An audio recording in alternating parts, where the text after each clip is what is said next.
Believe it or not, the Japanese were getting most of their oil from the United States in 1940. 85% of their oil is coming from the United States. The United States is trying to prevent the Japanese expansion into China. So we cut off their oil supply. And when we did that, it forced the Japanese, it forced their hand. They were either going to have to bow to American pressure or they were going to have to go ahead and find their oil supply somewhere else. And that's when they decided essentially that they were going to have to start a war. They were going to have to use their military forces to try to conquer that region and continue their empire. So World War I, the Great Depression, the rise of Nazi Germany, the rise of the militaristic empire of Japan is what really led to World War II. We see 2024 Honolulu behind you. What was that place like in the weeks leading up to December 7th, 1941? It was a much smaller place. So we're looking right now. We're in Pearl Harbor. You're looking at the Arizona Memorial behind us. The United States Navy had been at Pearl Harbor since 1919, but Pearl Harbor was not the established base that it is today. Honolulu itself, the Hawaiian Islands, didn't have the population it has today. In June of 1940, President Roosevelt, he ordered the Pacific Fleet to be home ported in Hawaii because he was hoping that that would be a deterrent to the Japanese. But unfortunately, for those who were here, the sailors who were here, there weren't really facilities in Pearl Harbor to have a fleet home ported here. So it was very cramped, very crowded. They didn't have the amenities, they didn't have the housing and so forth. So most of the sailors would have lived on their ships. So December 7th, 1941 was a Sunday. And Correct. and if you would lead us through what was going on that Sunday morning, the moments before the attack, and then the attack itself, and then the next couple days or immediately following that time. Sundays were typically a quiet time. Most of the fleet is in port on Sunday mornings. The American Navy was pretty regular about that, pretty consistent about the movements of our ships, which was something that the Japanese were able to observe. So one of the reasons they attacked on Sunday morning is because they knew that our ships were in port. The Japanese were able to cross the North Pacific undetected. So they hit the air power first, hoping to knock out our air power because the primary target of the Japanese was battleship row. The reason they hit Pearl Harbor was just to cripple our fleet so that we could not stop their invasion of that region of the world. So they hit the airfields first, and then at 0755, that's when they actually hit Pearl Harbor, attacked battleship row.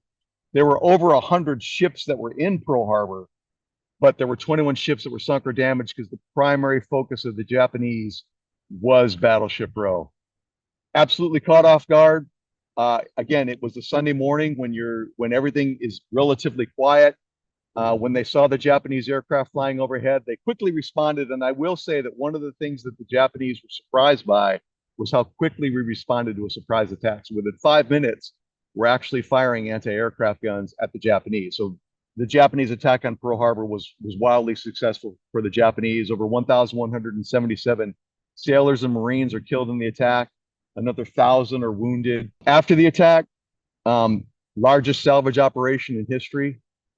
But because the Japanese did not destroy the base itself, because they were so focused on battleship row, over 2,400 soldiers, sailors, airmen, civilians, Marines are killed in the attack. 80% of those casualties are Navy because that was their primary focus, which was battleship row, which is what you see behind me.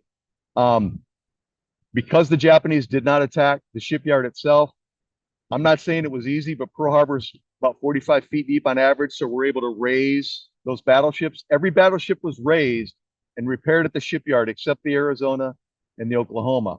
The Tennessee, the West Virginia, the California, the Maryland, the Pennsylvania were all able to go over to the shipyard, go into dry dock, be repaired, be made seaworthy back to the West Coast, be modernized, and then back out into the war.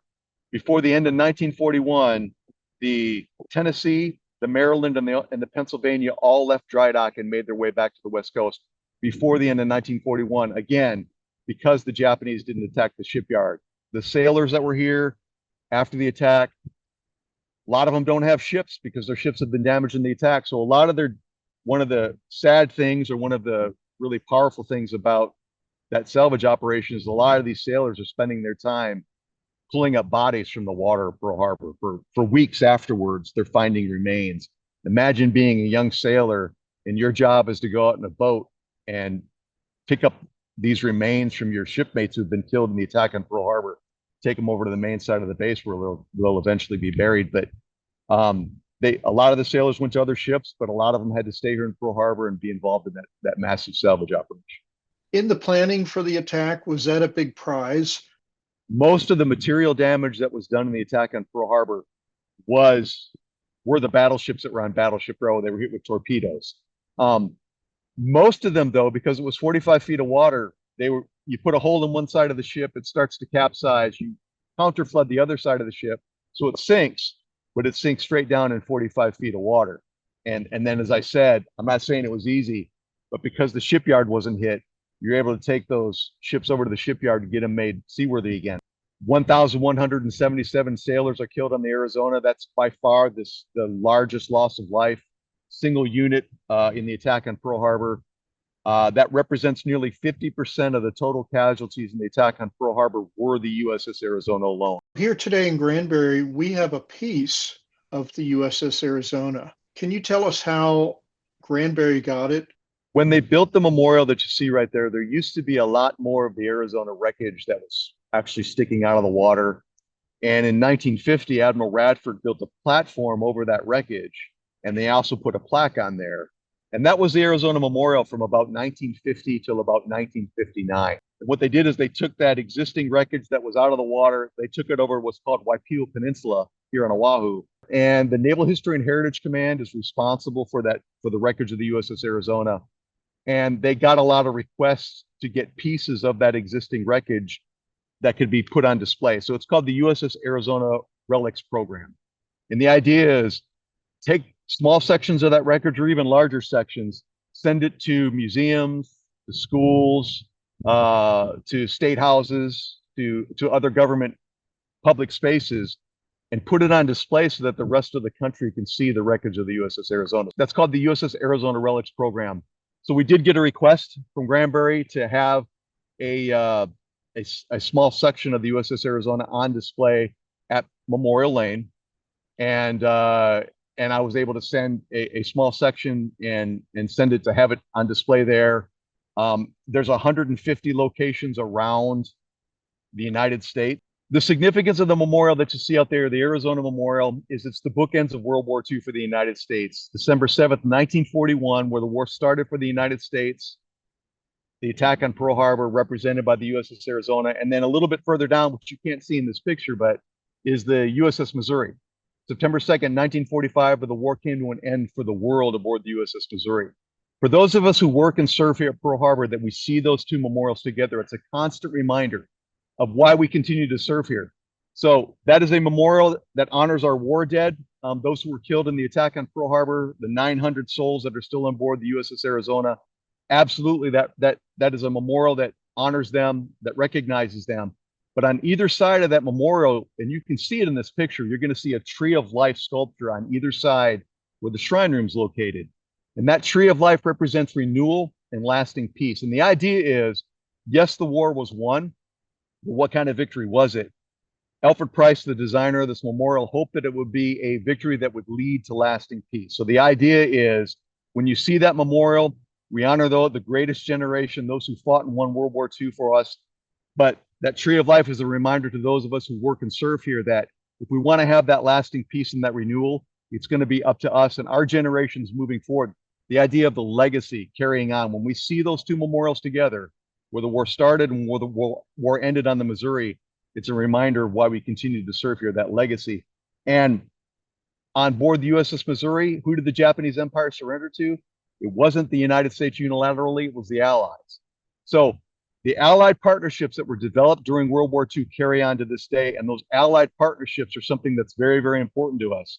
If we want to maintain the peace in the Indo-Pacific region, it's up to us to work together as allies.